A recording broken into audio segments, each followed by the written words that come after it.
every once in a while, somebody comes along to help set me on fire for what it is that I do, which besides being the host for this radio show, I own the business Painter's Dream Productions, which is website design and audio-video production. And I got a phone call from a gentleman who heard about my services, and he wanted to run for U.S. Senate for the state of Tennessee. And we met up over at Poets in Cookeville, and we talked, and he shared what he was fighting for.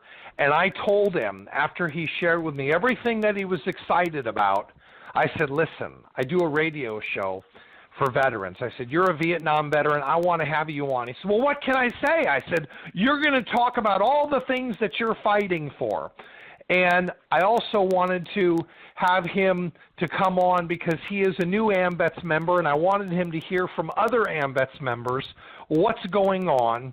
And so now, folks, allow me this opportunity to introduce you to a Vietnam veteran. His name is Tommy Hay. Tommy, how you doing, sir? Hey, I'm doing just fine. I appreciate you having me on tonight. Well, first of all, really, and just so you know, the privilege, it's mine, because I know that what you're about to get into, you know, it's been a long political year, hasn't it? And now we're about to go into another one. And I wanted to open up the floor so that people could get to know who you are, because not everybody wants to run for the Senate. It's not an easy job. It's stressful. People have demands on you, like your web guy, who you've been so patient with. And first of all, I want to thank you for the opportunity to be able to make you look as good as I possibly can. Even in all my failures and all my issues, we've worked together to put together a wonderful website, which is, of course, your name, TommyNHay.com, where they can learn about all the things about you. But I wanted to open up the floor for you. One, let's start off with the fact that you are a veteran, sir. Thank you for your service. You're a veteran of the Vietnam War, and although your About page says about who you are, for those that don't have access to the Internet, would you spend a few minutes and just talk about your time serving this country, sir? Yes, I will, Perry. It's not about my time, but I feel my heart goes out to these other veterans these days that served in the Gulf War and in the Iraq and Afghanistan war, because the stuff that we Vietnam veterans went through back in the late 60s and the early 70s. I feel that a lot of our veterans of today are fixing to have some of the same crisis going on in their lives. Back during Vietnam, we weren't really told about Agent Orange until decades later. After we got out of Vietnam, and nobody ever talked about PTSD with us either and stuff for many years. And then when they finally started talking to us about it, a lot of us, like myself, I kind of didn't want the government to know a whole lot about me and everything, because I like carrying my weapons and I always had a gun carry permit, and then I figured I'd have to go see a psychiatrist. I'd never seen a psychiatrist in my entire life, and with all we went through back then, with a lot of the stuff that the veterans of these days with the Gulf War and everybody, because I also served over there as a civilian contractor, and I know what these soldiers were exposed to over there with the dust and everything else, and who knows what kind of diseases they're going to come down with in the coming years. I'm an older fellow, and I probably won't be around to see a lot of it, but there's going to be a whole lot of diseases coming out of these wars and everything, and so my heart goes out to all these soldiers, and not only that, that I served. My son served in Afghanistan, and my son-in-law served in both Desert Storm, Iraq, and Afghanistan. So I've got a family members that's going to be exposed to a lot of these illnesses also, and I pray they're not, but it's inevitable. But finally, after all these years, I was sitting watching a lot of documentaries on TV last year about the veterans of Afghanistan and in Iraq, and they were talking about their time over there and PTSD, and they opened my eyes up to a lot of things and helped me realize some stuff that I was going through with PTSD. And I said, Lord, I said, this is me, and they inspired me to finally go to seek help through the VA system in Knoxville, which we got an excellent flow over there, and they set me up with the colonel, and he interviewed me. It was quite a simple process and everything, and he interviewed me, and then about 3 months later they sent me to see a psychiatrist over in Knoxville. And it wasn't nowhere near as bad as I thought it was going to be. and so that point on, it raised my disability with the military because of all my exposure with in military service in war zones, to another level of percentage and everything.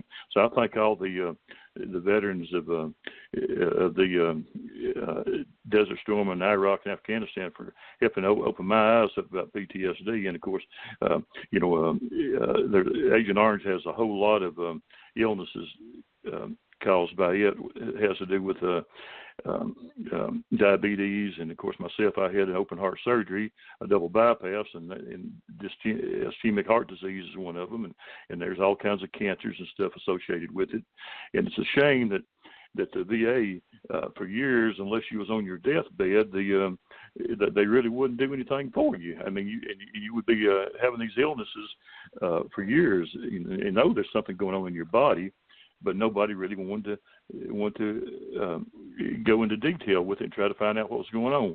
Well, I think our VA system has come a long way, and they still got a long way to come and everything over the years, from when the World War II veterans and, of course, the Vietnam veterans and Korean War veterans back then, had to go through and were exposed to and things. And I just hope we can keep things going in a positive direction. What made you decide to run for Senate? Well, Perry, first of all, let me say that I'm not a politician, okay? I'm retired, and, after 27 plus years in the military, and I'm enjoying my retirement life. And I really personally don't need nor want to go to Washington, D.C. to put up with the hypocrisy going on up there, okay? But hey, I've got my son still in the military. My son, oldest grandson, joined, and he's got over 2 years in the military, in the Army right now. And with all these soldiers, being exposed to everything, and I'm an old soldier at heart, okay. And I don't mind, taking the fight again if I'm called, okay. And we have a lot going on in Washington, D.C. that I'm totally unhappy with. It seems like the Congress and the Senate are wasting their time on a bunch of fruitless issues, like you run around and trying to appease the gay marriage and the transvestites and the illegals and everybody else, rather than taking care of their own people and our own soldiers that spent their time in war zones for this country. So because of that, you could say I come out of the closet and I've got my guns packed and ready to put on the fight and stand with our veterans and President Trump also. I just pray he doesn't back up. He keeps full steam ahead and puts our God first. And all he does, and keeps putting America first. That's what we need to do. We need to forget about some of these other people for a while and put America first for a while. So, what else do you plan on fighting for? Well, if you in my website, you left the N out, okay? It's www.tommynhay.com, okay? They both work. And it's a lot, and a lot of people ask me what the N stands for, and I said it either means nasty or nice. It depends on who you are. but I've got if people go to my website, I have a whole list of issues that I'm upset about, and I'm going to fight for them. I'm hoping that we can maybe make some positive changes in a lot of them. A lot of people are not going to agree with my stand and everything. Well, hey, I'm not a perfect Christian, but let me tell you what, I know our God, and I know Jesus, and I know that He's blessed me and taken care of me for 68 years now, and taken me through some stuff and opened my eyes up to a lot of stuff over the years, and I just want to take a stand for Him and for our nation, and make a positive outfit. But people go in there. I've got a whole list of things, and I'm first of all, I don't think that gay marriage and transvestites have a place in our military, and I don't mind telling anybody that. Illegals, you're here in our nation illegally. They knew what they were getting into when they crossed the border illegally. Our immigration laws are perfectly well if they're utilized in practice. And illegals knew we had laws against illegals coming across the border before they ever came, and so we don't need to start trying to change the laws. What we need to do is just put them into force. I mean, they say that they want to come here to have a better family life for their children and everything. Well, I can understand that, but do it legally. I mean, we've got Americans living in the USA that went out and robbed banks and robbed stores, and they're sitting in prisons right now. Well, their children, they were taken away from them, put in the Child Protective Custody Program, and a lot of them adopted and everything. Okay, because they did it. They did something illegal, and we're a land of laws and rules. Okay. And we, what's the use of having laws and rules if we don't practice them and have everybody to obey them? You just can't say one shoe don't fit all. A shoe fits everybody when it comes to certain issues.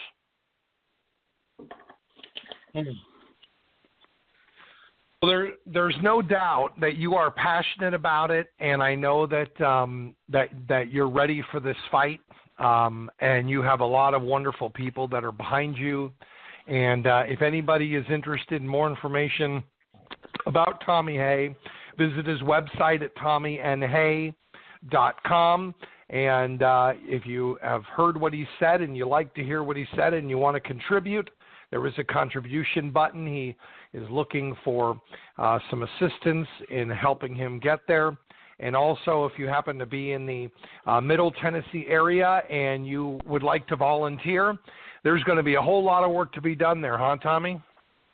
Oh, a whole lot of work. And we just keep, everybody needs to keep in mind, like a lot of people running for office, we are only one person. And we can't be in a million places at one time and meet everybody and greet everybody, and not that you don't want to, you just can't do it. So everybody needs help out here, particularly when they're volunteer to get into the political arena and hopefully make a positive effort in changing the things that's going on in our great nation. Well, Tommy, thank you so much for joining us, sir. We appreciate your time. Was there anything that we have not talked about that you wanted to share with those that are listening? Well, there's a lot, Perry, and I hope that we can have some other times, on the air here to talk with some things. I have I would like to share one spiritual testimony with you, if I could. Go ahead. Absolutely. Now, just to let people know that I'm real and everything, I express myself as being pro-life, okay? Now, there's a reason that I am that, and I will not waver none whatsoever. Back in the late 70s, I was stationed in Germany, and my next to youngest sister developed cancer in her hip. And she was having to go from Tennessee to Houston, Texas on many occasions for cobalt and cancer treatments. And after a couple of years, 2 or 3 years, the doctors told her, said, look, hon, we're going to have to take your leg off at the hip to beat this cancer. Well, they took my sister's leg off at the hip, and when they took it off, a little later, they found that she was expecting a baby, and now she's my hero in life. I mean, compared to all the war veterans and everybody has testimonies like it. But she's my hero in life. But the doctor said, now if you even try, said you're not going to be able to carry this baby full term, and if you even try to, you're going to have to come off your cancer treatments. And my sister, she came off her cancer treatments, and she carried that baby full term, and she gave birth to it. And within a year after that, I was called home from Germany. She was on her deathbed, bless her heart. She was just skin and bones, and I couldn't hardly stay in the hospital room there with her and everything. And the good Lord took her on home and everything. But she always said that the good Lord would not take her through more than she could handle. And she had one other daughter, and she wanted her first daughter to have a sibling before she left this world. Well, the good Lord gave her a sibling, so her sister, she can have a sister, and so she went ahead and left the world. And I found out years later that she was having to sit down in a chair and take her hand and hold the baby into the womb to keep it from falling out. Now to this day, her daughter's in her late 30s and has 2 daughters of her own. Okay. Now, my sister, she gave her life so her daughter can have life. And so I am totally pro-life. We just have to leave it to God. He knows what's best. Both my sister and her daughter could have lost their life, but it didn't work out that way. My sister gave hers for her daughter to have life, and now she's got her life and has 2 daughters of her own, and my sister's up in heaven beaming down. Now, I have some other testimonies that's happened in my life and everything, but I won't go into all them now. But I just want to share this one special testimony with you, so people know exactly where I'm coming from and why. Most of the reasons I feel the way I feel is because I've experienced some things in life. And this is not the last time we're going to have Tommy Hay on anyway, I assure you. Because, again, this is an opportunity for you to share about all that you're doing, and we just thank you for making the sacrifices that you are to help fight for these items, and I appreciate you taking the time to share that, and looking forward to having a conversation again. Oh, I do too, Perry, and God bless you, my friend. The good Lord put you in my life here for a reason. He still got this old soldier around for a reason after all I've been through, and I'm just, I don't want to miss my calling. That's for sure. Well, and I will always be thankful to you. In my need, we had that wonderful benefit, and you showed up, and you bought cakes you didn't need, and I thank you for that. And we've got work to do anyway. I got some more pictures to work on for the website, so we'll do that. And thank you again, Tommy, for taking the time tonight. Hey, thank you for having me, Perry. I really appreciate it.